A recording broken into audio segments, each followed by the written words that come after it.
Can start. Okay. Hello, I am Dr. Frank and I'll be your attending physician in this suburban clinic. Please, may I know your name? You can call me Helen. Okay, Helen, welcome to today's clinic. Um, I'm going through your case notes and I understand that you've been diagnosed of diabetes mellitus. Is that true? Well, doctor, I actually came here for my second test today, and I would like to know what the result is saying. Are you saying that I have diabetes mellitus? Okay. I would like to know, Helen, have you heard anything about diabetes before? Yes, Do you doctor. know what it Okay. Could you please explain what you understand by diabetes mellitus? Well, I've heard of diabetes. Is that the same as sugar diabetes?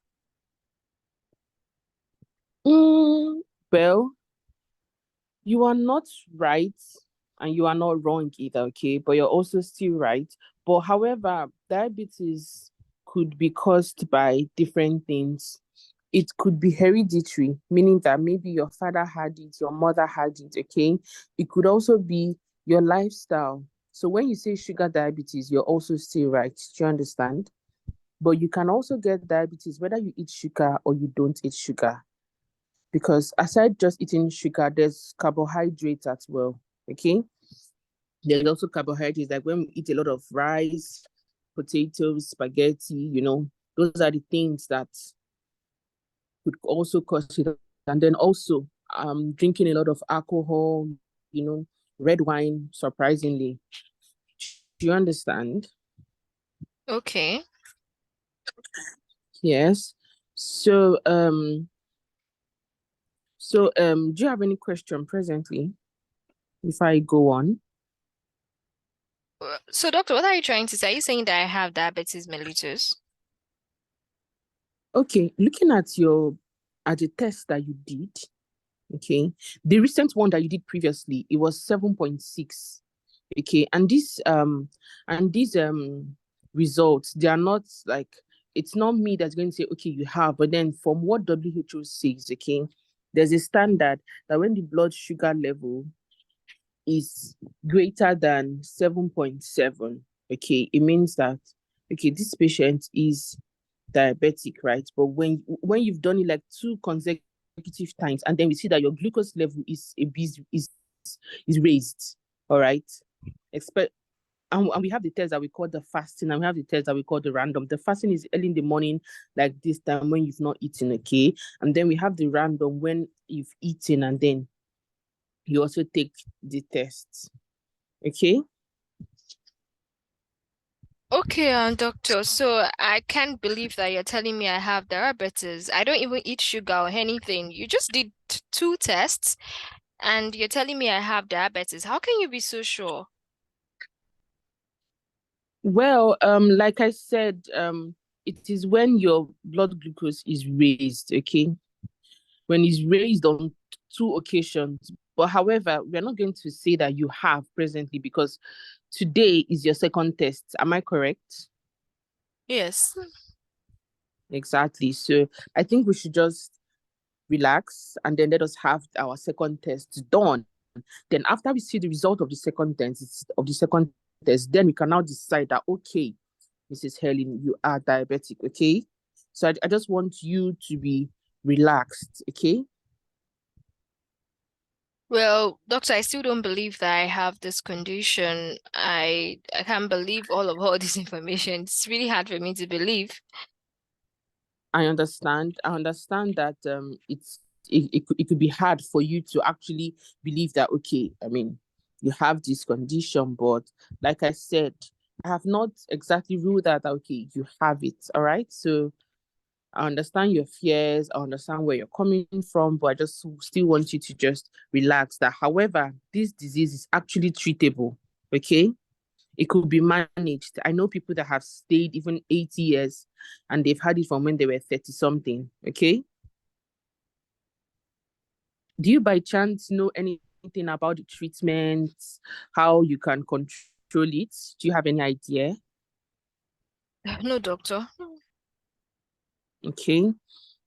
So there are ways that it could be treated, and also by having regular appointments, like especially monthly. Okay, so we check your sugar level, we check your blood pressure, we check your cholesterol. This way it will help to actually prevent complications like blockage of the heart to the I'm up. brain. All right. Okay, thank Well you. done, Dr. Mimi. It's been a while you practiced. Is it so? Mm, no, but I felt that I don't know, because when he said that this is the second test, so and then 7.6, it's not like the person has. So I was trying to okay.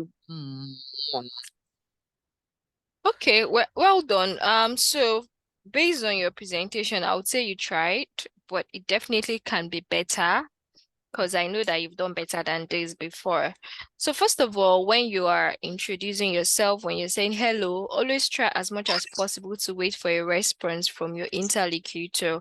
There is a mark for Okay, greeting. So when you say hello, wait for me to respond back to you, hello. All right. Then your okay. introduction was a little bit off, perhaps lack of understanding of this cue card. So it's very important that you take your time wisely to understand your cue card. Now, this is a follow-up patient, okay?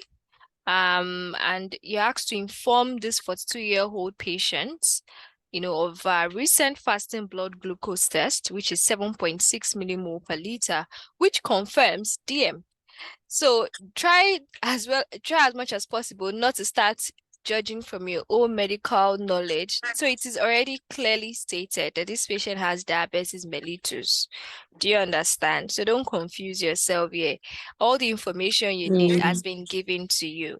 Now, the test is the patient's second test this month, and this patient will definitely challenge your diagnosis. So you should prepare more for a reluctant patient. So bearing in mind, what are the kind of words I'm going to use if this patient happens to be reluctant? I have to sound really convincing. Those are the things I want you to think about when you're preparing for your cue card. Now, your first task is to briefly explain diabetes and its causes, right? So how do you come in for this type of introduction? So bearing in mind, you actually know this patient. This is a familiar patient of yours. You want to be professional and friendly. Oh, good evening, Grace. Once again, my name is Dr. Mimi. I'm one of the attending physician in the suburban clinic today. Thank you for seeing me. Um, so from your case notes, I can see that you're here for your second test result. Is that correct? So you can try to get clarification, as regards that. So once he or she responds to, oh yes, doctor, that's true. I would like to know what my test result is stating. And you then go ahead and then explain that, okay, based on so before I go ahead to explain your test result, I would like to ask you if you know anything about diabetes, or have you heard about anything about diabetes before? Oh yes, doctor, I've heard about diabetes. Do you think that's the same thing as sugar diabetes? Oh, well, it's not exactly what we call sugar diabetes, but one can actually get diabetes regardless of whether you eat sugar or you don't eat sugar. Do you understand me?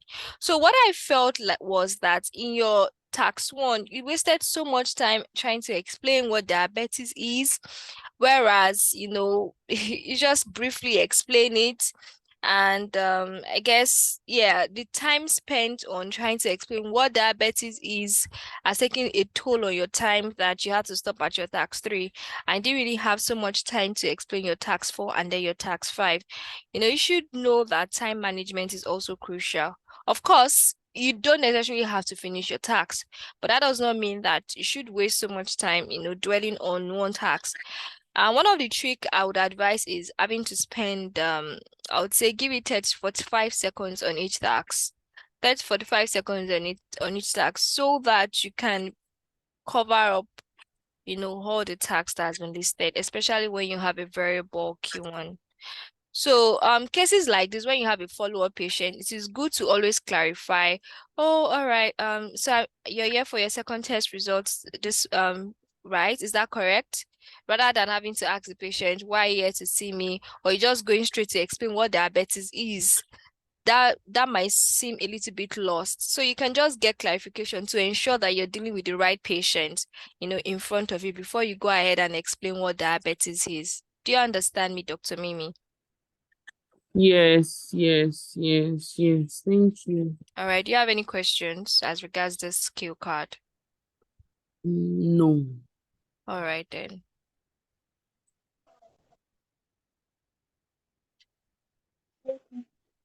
Good evening. Good evening. My name is Nasiya. I'm one of the hospital nurse, and I'll be attending to you today. Please, can you kindly confirm your name? Yeah, Miss Grace, am I correct? Please, can you speak up? Your voice seems a little bit dim or far away a little. I don't know if you're on speaker or if you're using earpiece or something.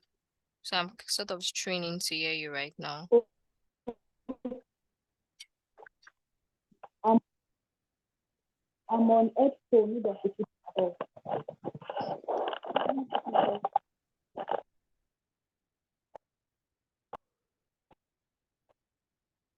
When you're ready, go ahead.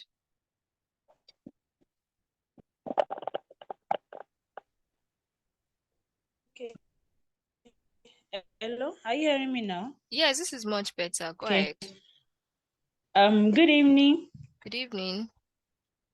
Okay, good evening. Good evening. Yeah, my name is Nurse Lovett. I'm one of the home visiting nurse, and I'll be attending to you today. Yeah. Please, can you confirm your name for me? You are Miss Grace, right? Yes, I am. Okay, all right, Miss Grace. How are you doing today? Well, I would say I'm okay. I'm just very maybe a little bit anxious as to why you're coming to Hello? see me here. Hello, can you hear me? Yes, I'm with you. I'm with you. Yes, I'm feeling okay. I'm fine.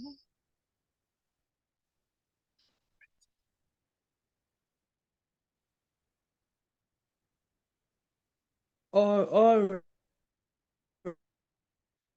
right, all right, Miss Grace.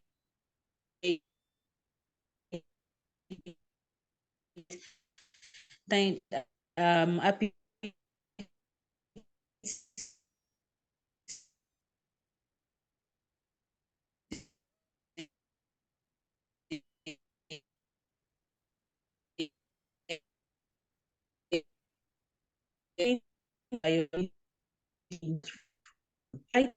to how do you feel the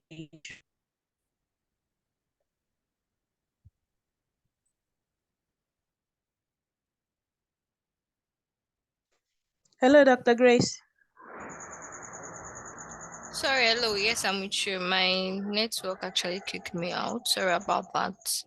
So let me No share the problem. screen back.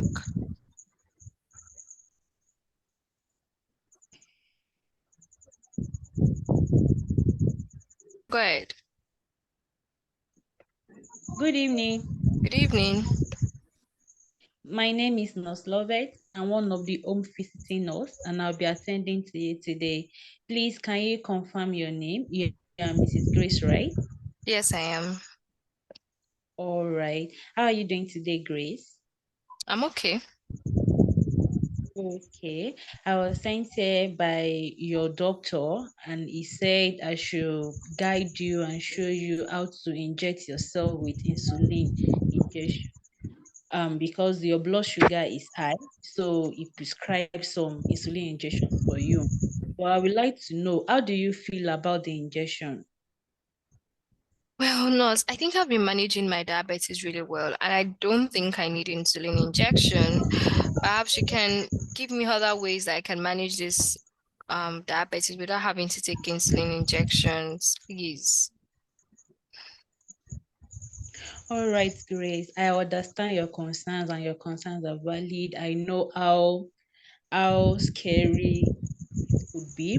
But your sugar level is not well controlled like before, despite that you control your diet and you're also on some oral medications. So that is why your doctor has decided to commence you on some insulin injections. But don't worry, just put your mind at rest. You'll be okay and everything will be fine.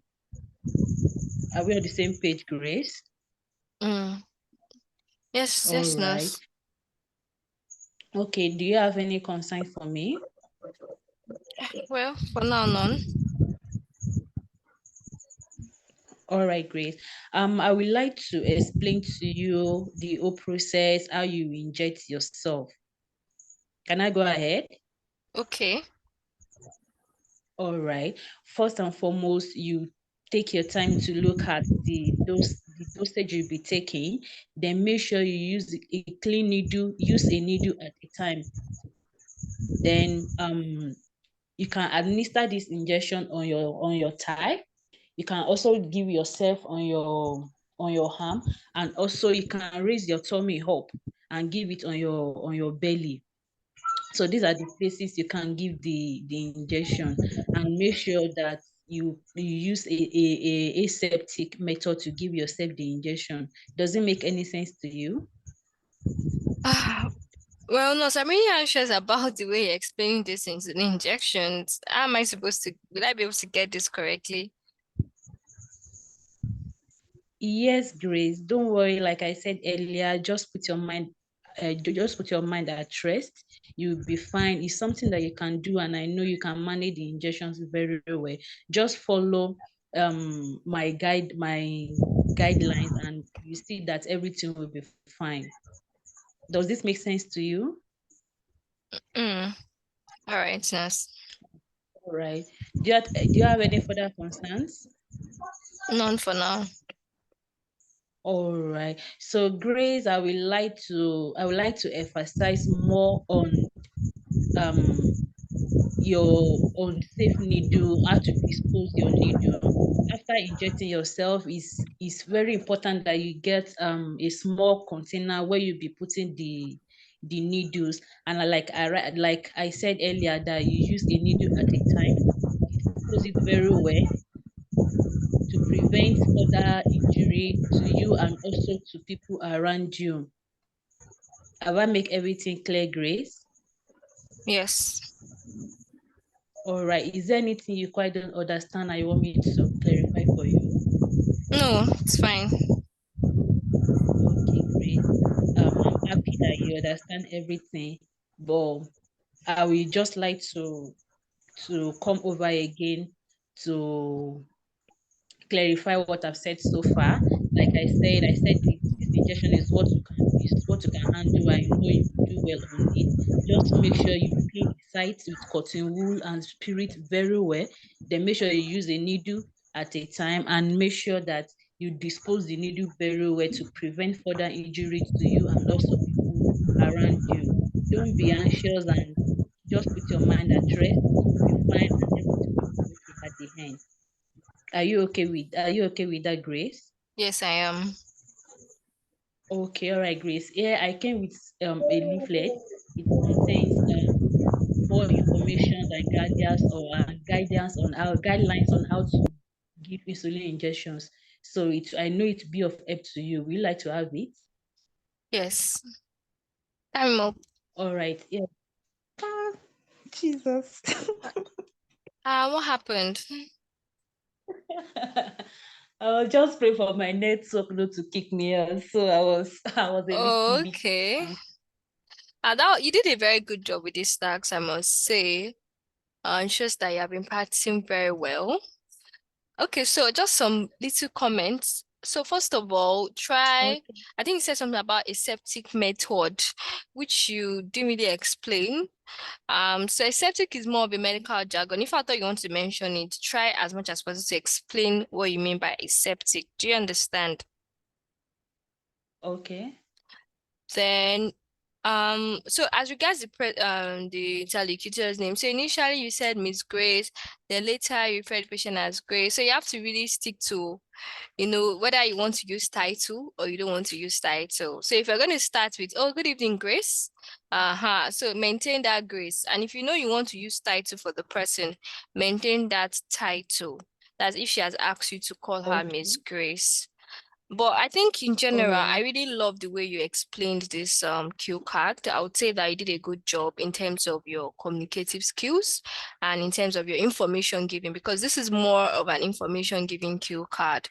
So I think you did a good job with delivering the message across. Any questions for me? Thank you. No. All right then. So do you have any Thanks so questions? much. You're welcome. Do you have any questions in the house as regards this particular cue card?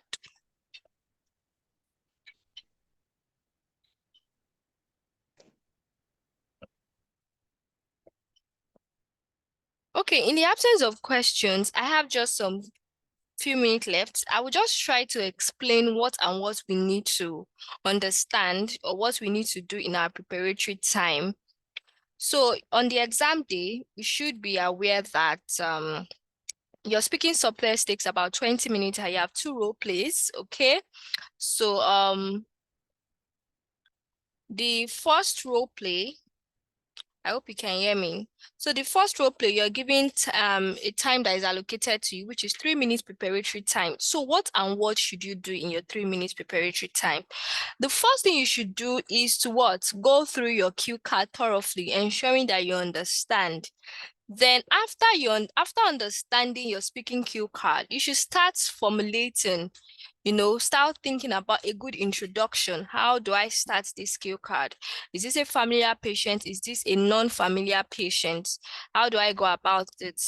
And, you should always bear in mind that you want to be professional and friendly in your introduction. And at all times, you must greet your patient and wait for a response at all times as well.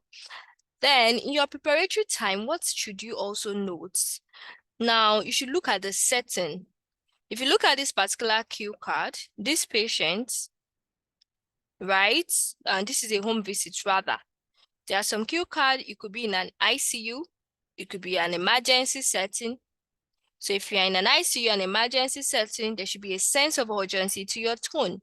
If you're in a visit, fine, you can have a very calm and soothing tone. A suburban clinic, you can have a calm and soothing tone. So you should be able to denote what type of setting you have. So that would help with the kind of tone you speak to your patients. Then the next thing is to understand your scenario. Understand, who am I speaking with? Am I speaking with the carer? Am I speaking with the relative? Or am I speaking with the patient? So it's not in all cases that you might be speaking to the patient. Sometimes you might be speaking to the patient's carer, you might be speaking to a relative of the patient. So you try to.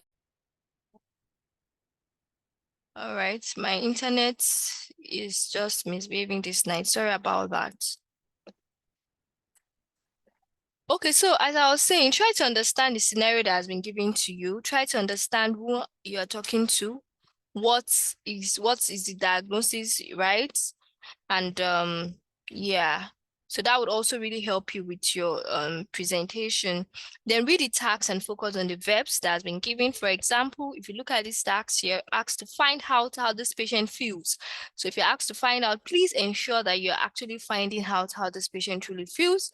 The second task is to explain. So focus on these verbs. Explain. You're asked to really explain how to give this injection. So you should be able to give a detailed explanation of how to give insulin injection. So you should be able to buttress more on your point in this case. Then the next thing is to anticipate how this patient might be feeling, right? So if you look at this cue card carefully, sometimes you should be able to denote that, well, this patient might not really want injections, so you might have to do a good job convincing this patient, in having to administer insulin injection, by herself. So try to anticipate how this patient might be feeling. Is this patient likely to be reluctant? Is this patient likely to be hungry? And once you can denote how this patient might be feeling, think about vocabulary words you can use. If it is an hungry patient, start activating the vocabulary in your head. Or I'm so sorry, this is not my intention to make you to feel this way. I'm so sorry you feel this way. Or I can see you are quite upset. Please try to calm down. So those are the things you want to do in your preparatory time. And lastly, always think of a language to always convince your patient in case you have a reluctant patient. Sometimes you might have a very difficult patient and you have to do a very good job in convincing the patient. So you should be able to have vocabulary words that can really help to convince this patient at the end of the day. So that's just that. Please let's not forget that all these things are really important in our preparatory time, and that would enable you to deliver a good presentation. So do we have any questions as regards this? I have just some few minutes left before I round up today's class. And then we'll meet again tomorrow. So I expect that if you have not been practicing, please try to get a speaking partner and practice with every day. Definitely goes a long way. All right. That will definitely really help us in terms of our confidence and our fluency as well. Questions in the house.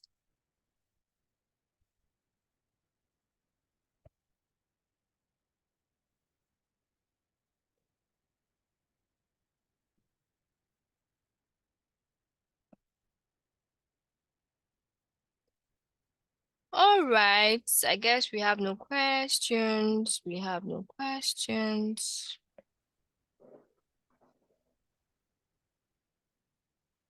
Okay, India, is somebody speaking?